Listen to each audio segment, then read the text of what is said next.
據土地註冊處資料，截至6月30日為止的2026年上半年，全港共錄得2562宗工廈、商廈及店鋪物業買賣登記，涉及登記金額達287.67億元，較去年下半年的2230宗及310.13億元分別上升15%及微跌7%，整體買賣登記量持續上升，主因是本地經濟繼續改善，旅客人數增加及年初股市暢旺帶動的財富效應。至於涉及登記總值回軟，則因上半年集中細價物業交投為主。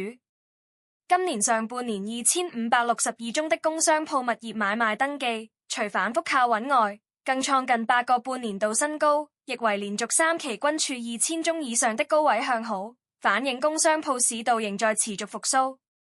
利嘉閣地產董事黃應年指出，整體工商鋪市道仍處上升軌道，只要下半年經濟持續穩中向好，中東戰事舒緩及買票持續湧港，將吸引資金低級優質工商鋪物業，定能帶動下半年工商鋪買賣登記量更上一層樓。